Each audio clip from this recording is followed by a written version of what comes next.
বছর ৭০-এর ভদ্রলোকটি আমার মতোই কলকাতা থেকে ভুবনেশ্বর যাচ্ছেন। পরনে পাজামা পাঞ্জাবি, তার উপর জোহর কোট ছাপানো। কম্বলটাকে পায়ের উপর জড়িয়ে বাবু হয়ে বসে একমনে মোবাইলে টাইপ করে চলছেন। মাঝে মাঝে ফিক করে হাসছেন।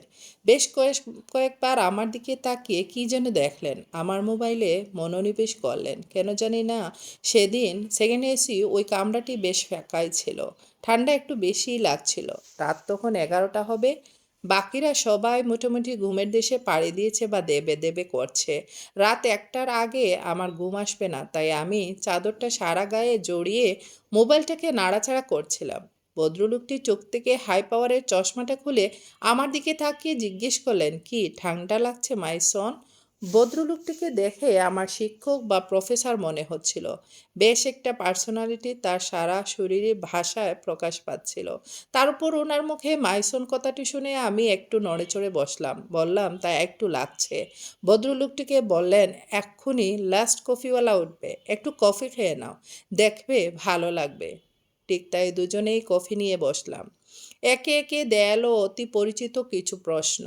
কোথায় থাকো, কি করা হয়, সন্তান কটি, তারা কিসে পড়ছে। কথায় কথায় ভদ্রলোকটি বললেন উনি ক্যালকাটা ইউনিভার্সিটির বাংলার প্রফেসর ছিলেন। কিছুক্ষণ দুজনেই চুপ। তারপর ভদ্রলোকটি শান্ত গলায় জিজ্ঞেস করলেন, কেমন লাগছে জীবনের স্বাদ? বাড়িতে সময় দেয়া হয় তো? আমি কি বলবো তা ঠিক গুছিয়ে উঠতে পারছিলাম না। ভদ্রলোকটিকে আমাকে একটু আশ্বস্ত করে বললেন, আমি জানতে চাইছি জীবনটাকে মিষ্টি লাগছে না তেতো? আমি হাসতে হাসতে বললাম, টকজাল মিষ্টি। সকাল 9টায় অফিস, তারপর ফিরতে ফিরতে সেই রাত 8টা। বাকি সময়টুকু হয় আমার সাথে বউয়ের ঝামেলা, নয়তো মেয়ের সাথে মেয়ের মায়ের। সকালে ঘুম থেকে দেরি করে কেন ওঠা থেকে শুরু করে হোমওয়ার্ক কেন হয়নি, খাবার কেন থালায় পড়ে, স্কুলের ব্যাগ কেন গোছানো হয়নি, খাটের চাদর কেন লণ্ডভণ্ড, বইগুলো ঠিক জায়গায় নেই কেন, পা না ধুয়ে কেন খাটে উঠেছ, কত আর টিভি দেখবে, একটা না একটা বিষয় নিয়ে লেগেই আছে। মাঝে মাঝে অতিষ্ঠ হয়ে মেজাজ হারিয়ে যায়। ভদ্রলোকটি ছোট্ট একটা দীর্ঘশ্বাস ফেলে কম্বলটি বুকের উপর তুলে বললেন, এটাই তো জীবনের সবচেয়ে সুন্দর সময়। এটাকে অবহেলা করো না। টকজাল মিষ্টির এই অতুলনীয় স্বাদটাকে কবজি ডুবিয়ে চেটে পুটে খাও, একেবারে হাতের নখ থেকে কনুই পর্যন্ত।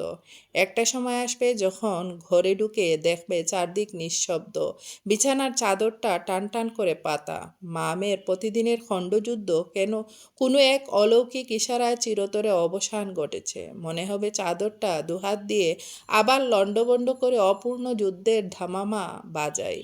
বইয়ের তাকটা পরিপাটি করে গুছানো, হালকা সাদা ধুলোর আস্তর বইগুলোতে লেপ্টে আছে।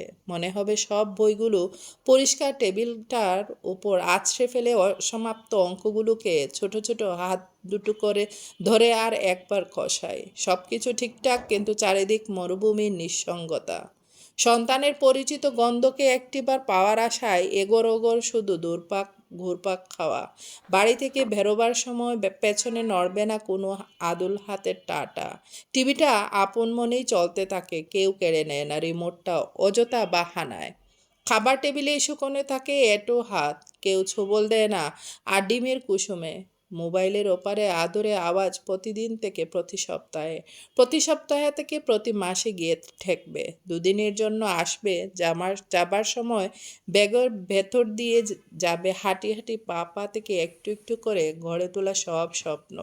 দৃষ্টিশক্তি ধীরে ধীরে লেপে যাবে, বাড়বে শুধু ওষুধের সংখ্যা। অনিদ্রায় চোখ দুটো হয়ে উঠবে আরও নিশাচর। ভদ্রলোকটির প্রতিটি কথা ট্রেনের কোট আওয়াজ পেরিয়ে বুকের ভেতর যেন চির মতো বিচ্ছিল। আমি বললাম, তাহলে বাঁচার উপায়? ভদ্রলোকটি একটু ধরা গলায় বললেন, শীতের জরা পাতার মতো যদি ঝরে পড়ো, তবে কেউ ফিরেও তাকাবে না। উপরে সবুজ পাতার দিকে তাকিয়ে থাকতে থাকতে অচিরেই বিলীন হবে মাটির বুকে। সবুজ পাতার মতো ফুটে উঠবে ওই জীর্ণ বটবৃক্ষে। পুরনো বন্ধুদের সান্নিধ্যের আগুনে মনটাকে সেঁকতে হবে, ঠিক যেমন কনকনে শীতের রাতে কাঁপতে কাঁপতে এক টুকরো আগুনকে ধীরে ধরে একটু ভালো লাগার উষ্ণতায় সারা শরীরে মাখতে ইচ্ছে করে। একমাত্র বন্ধুই পারে তোমার হয়ে যাওয়া জীবনে অফুরন্ত হাসির ফোয়ারা প্রলেপ লাগাতে। তাই তো আমি সবসময় চোখ রাখি ওই মোবাইলের ছোট ছোট জানালায়। তাতে ভেসে ওঠা পুরনো বন্ধুর এক একটা শব্দ, সবুজ পাতার ফাঁক দিয়ে ঠিক করে বেরিয়ে আসা এক একটা সূর্যরশ্মি। সযত্নে আগলে রেখো পুরনো বন্ধুত্বকে। আজকের প্রতিদিনের কর্মযুদ্ধে হারিয়ে ফেলো না তাদের বন্ধুত্বের হাতছানি। আমি আজ যাচ্ছি আমাদের বন্ধুদের মিলন সমারোহে। 3 মাস অন্তর অন্তর আমরা মিট করি।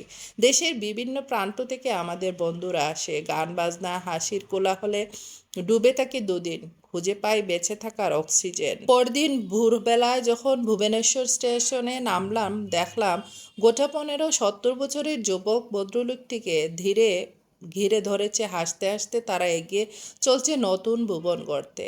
আমাকে দেখে ভদ্রলোকটি হাত নেড়ে বলল, লুক মাই সন, এরাই আমার এক একটি সবুজ পাতা। জানি না 20 বছর পর আমাদের ভবিষ্যৎ কি হবে। জানি না মোবাইলে টাইপ করার শক্তি হাতে মজবুত থাকবে কিনা।